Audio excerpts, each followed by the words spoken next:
Hey y'all, welcome back. This is Sean the Sign Guy. Update MUTOH 1324X Jet 54.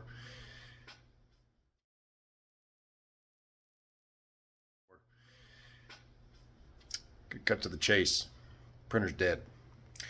Um, so last video, I believe that I was thinking the power supply, maybe it was the main board.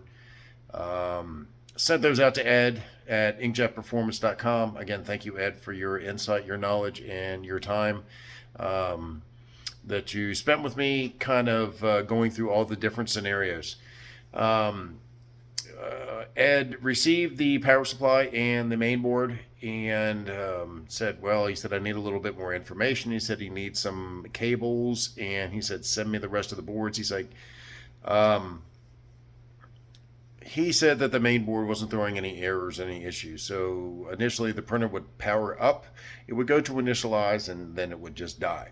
So something in there is causing the printer not to initialize, and Ed originally thought, like everybody else, it was a main board.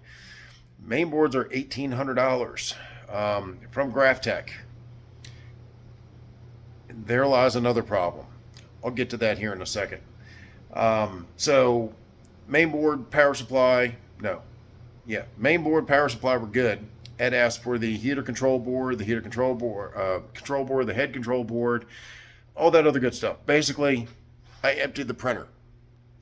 Emptied the printer of all the electronics minus, I think, the ribbons. I ended up sending him a cable, and that was some other stuff. But after I sent all that stuff in, Ed called me back and said, all your boards are fine. It's not the boards. He said, here's what happened. I blew the print head. How do you blow a print head? Well, just like breaks. Stuff just wears out. The amount of solvent ink that sits in those print heads, eventually something has to come apart. Apparently, I could diagnose further if I really wanted to, but I really just don't care at this point. I just want to get the printer back to the point where it's possibly salvageable, that someone could use some parts, and I just need to get rid of it. The only way to,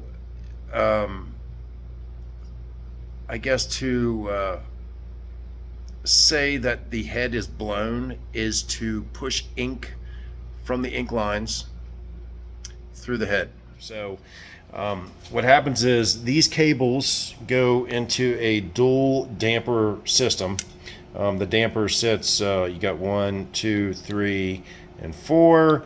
The dampers kind of sit in there, and they're dual chambered, which means that one color goes in one side and another color goes in the other side, and that's what feeds the print head. These ink lines come back up, and they go back up underneath. You can see underneath there, and then they come up this channel, and then they hit a anti-backflow system to where ink will never go back up into the cartridges.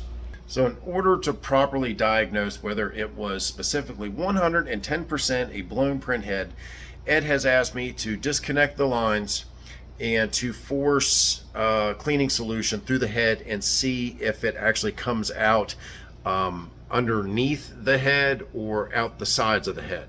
Out the sides of the head means that the plate that holds the nozzles, I think I'm explaining this correctly. The plate that holds the nozzles actually separated from the base, which you get contamination, and it causes a lot of issues like what I was having. I kind of, I was like, I don't know. I'm not comfortable doing that. The printer doesn't work. So if I really wanted to get into that, and for the sake of YouTube, show you that process, but I'm not that guy. I kind of don't care. I know that the printer doesn't work. There's no bringing it back. I asked Ed, I said, just for, kicks and giggles, I was like, give me a price on replacing the print head on this. I said, what's it, like $2,000? He said, no. The print heads for the 1324s and the MUTOH, or the 1324s and the Prism Jets, are about $3,600. Almost choked on that one. So that was kind of like the nail in the coffin. You know, I wasn't really sure what to do. I started looking at other printers, and I'm like, I just don't see the need. There's so many wholesale printers out there, and I'm just not sold on buying another printer after going through all this fiasco and all these other deals. So, video today is I got the boards back from Ed that I will be replacing back in the printer. I'm going to try to fire the printer up, disconnecting the head cable to see if the printer will initialize, and that will determine that yes, the print head is at fault, and the print head is shorting out, which is causing the printer to shut off and not initialize. This is the box of boards, cables, everything that I need to put the printer back together. Stuff that came out of the printer originally that I sold Ed. Another little update. So as I mentioned in the other video, how the 1304 boards, power supplies and all that stuff is not compatible with the 1324. I put a listing up on Marketplace and some of the specialty equipment sign shop equipment pages, and lo and behold, voila. Actually had a gentleman drive, I think it was like 3.5, 4 hours to come pick up the 1304. He wanted it for the take-up reel, which you know, that's great. Doesn't really matter to me what they're doing with it, as long as it's out of my garage and I have my space back, and that's kind of how I feel about that. So just want to get it back together, get it powered up. Maybe someone else can use the boards, but I really have no use for it. Again, my printer is pretty much dead at this point. I am not buying another printer, and I cannot emphasize I am not buying another printer. Too old, been in this game way too long. I have my reasons, quite a few of them. So, but I'm still working on the Edge printer, and I found out something else. Today is, I think it's July 18th, July 19th, and I'm starting to get this thing figured out. But this is a kick in the shins. That is a kick in the shins. I will have another update as to what I'm referring to. Good or bad, like I said, it's just information that you all can, you know, take and process. I've been racking my brains out why I cannot manually cut an image, a contour cut, on that cutter. I'll save it for another video. So again, this one's short and sweet. Gonna put printer back together and see if we can't get it to fire up, and I'm not really gonna bore you with installing the rest of the stuff, but we'll get to the end of the video and we'll see if I can't make this thing come alive minus the head working.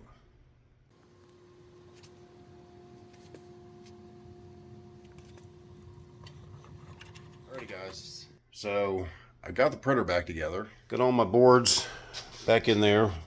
You know, it's pretty self-explanatory. You know, these things are very intimidating at first just because of the system.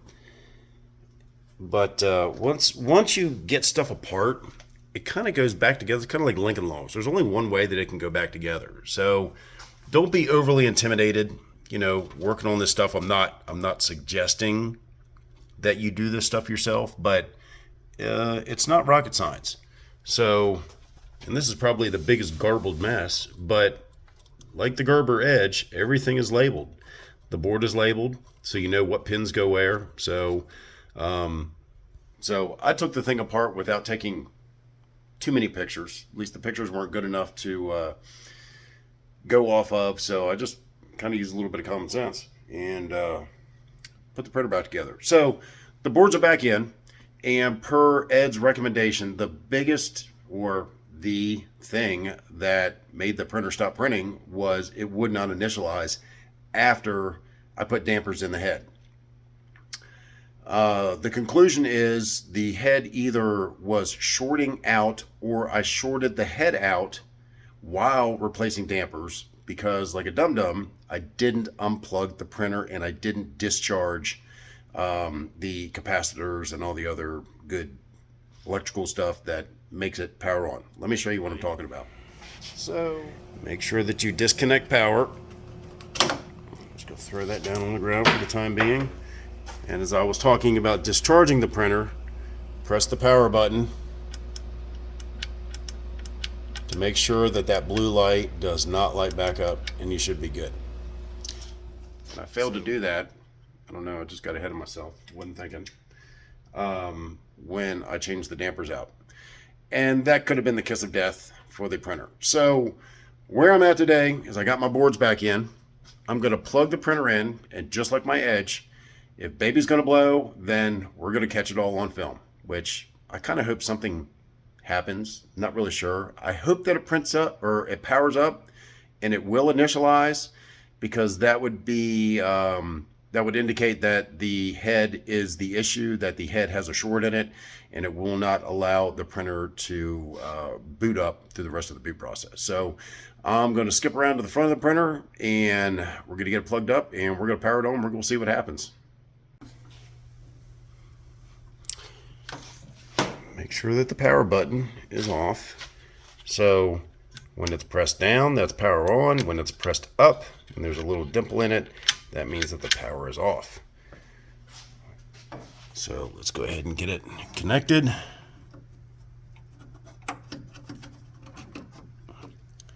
Well, nothing popped or shorted, so that's a good sign. Let's go ahead and move the head back on the maintenance station. And here we go.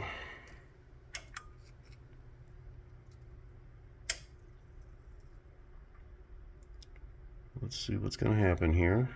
So it did that before. It did that before. Fans came on. Initializing. This is where it powered off. Oh. CR base fuse. Don't know what that is. It might have been because I disconnected the head from the main board. Let me do a little bit more digging. Let's see. But this is definitely progression. At least it does this to the extent. So let me get back with you. Okay, so the next step is to make sure that you power down the computer. I'm going to go back behind the printer and plug in those 5 ribbon cables. I said 4, 5 ribbon cables. And then see where that gets us. So those 5 ribbon cables, they come up from the back here. That's what these are. And this being your print head. So if it's looking for the fuse is actually on this board, I assume. So I am going to disconnect these ribbon cables that lead down to the head. You can see there's 1, 2, 3. It's kind of hard to see the back one back here without being a focus. There we go. So there's 4 ribbon cables. So we're just going to disconnect those, but we are going to go back in and reinsert the ribbon cables on the motherboard. Okay, and again, make sure that the printer is off. There is no blue light. So we are going to reconnect these ribbon cables back here. There are 5 of them, and I numbered them 1, 2, 3, 4, and 5 as progression from back to front. So hopefully my fat hands can get back in here and reconnect these. There's 1.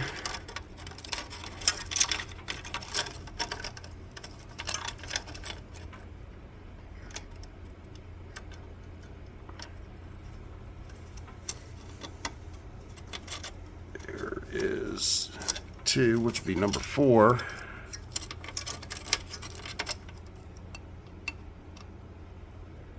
What I'm doing, just lining it up there in the corner, sliding it down so that make sure that it grabs,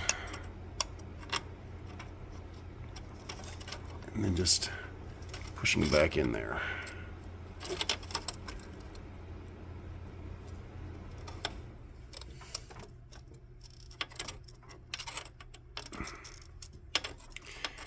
If it will not go back in there, then you know that you don't have it in right. Sorry, I'm trying to use the light from the camera so I can actually see.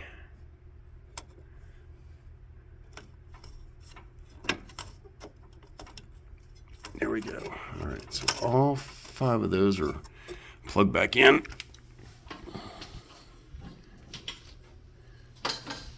Grab my power cord there. So now we disconnect these. Let's do this.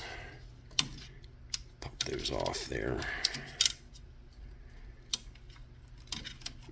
Pop that off and set it to the side. It gives us a little bit more room to grab the cables. So I am just going to, using my hand here, kind of hold them back and forth. It's kind of hard to do this one-handed, but we're going to try.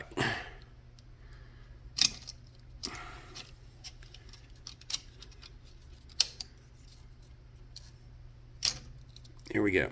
So that's what powers the head, and it's looking for that little fuse. So I'm going to place these in a place where hopefully they don't conduct anything.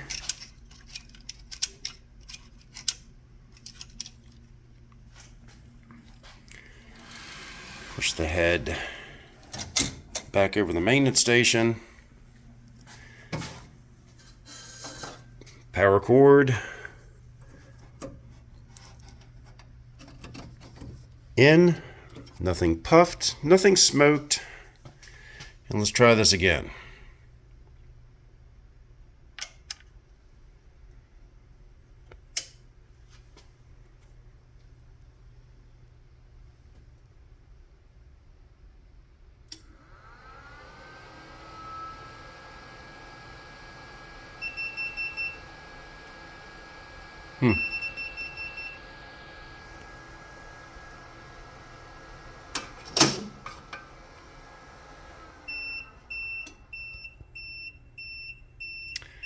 Okay, a little more progress. Let me get back with you on the next one. Okay, so if we got that far, then the final test would be to reconnect these cables, and then we will see if the printer will initialize. If it does not, then it's the head is blown. So let's get these connected again. I'm going to start at the back.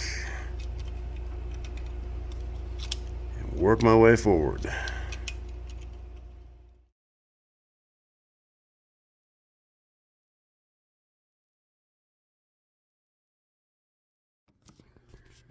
My apologies. Can't do that one-handed. Those suckers are in there tight. So I have the cables connected again. And looks like they're all in there. I think they are. Kind of hard to get at. So put the print head back over the maintenance station. Reconnect power. And let's see what happens.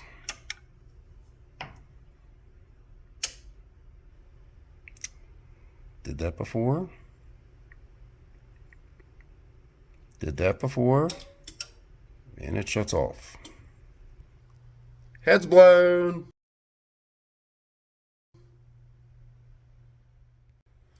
Okay, so just to confirm this, so we went back. Stupid plunger.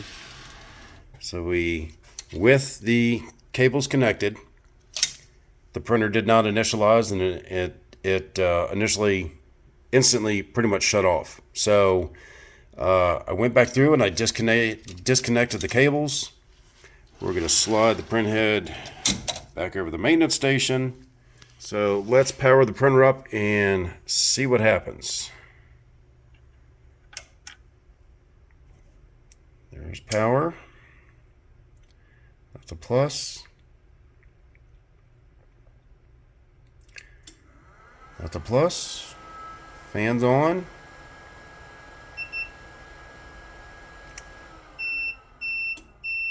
Head temp.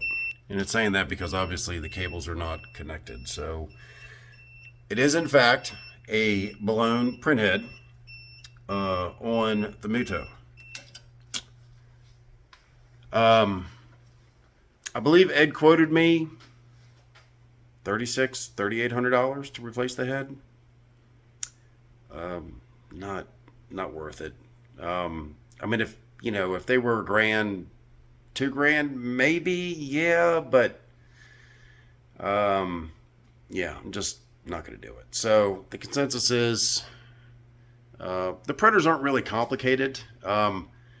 I wish I had the gumption and the extra money just to throw a printhead in there just to show you guys, why not? Give you some entertainment. What else? I got better things to do with my money. No offense. So, yeah, so the MUTOH Valuejet is officially dead. Probably going to wrap it back up, kind of put it back together, make it look as good as I possibly can, and sell it for parts as a whole. I don't specifically want to sell individual parts out of it. I do not want to become liable if someone screws something up and then they send me the wrong board back, or their serial. No, I don't want to get into all that. So just come and get it if you're interested. I did end up selling the other 1204, like I mentioned earlier, so that's a good thing. That thing's out of the way. So I'm just going to get this thing out of the way just to make room for something else. And that brings me to my next video. Might be a little bit interesting. And, I pretty much touted the PrismJet 54, aka MUTOH Valuejet 1324, and the Vinyl Express Q54, aka GraphTech 8600, but they're not the same. Stick around for the next video. I'll explain that in the next one. So until then, don't forget to like, subscribe, comment down below. I love hearing from you guys. Anything that I can do to help you out, just let me know. Until next time, we'll see you, sign folk. Maybe someone else can.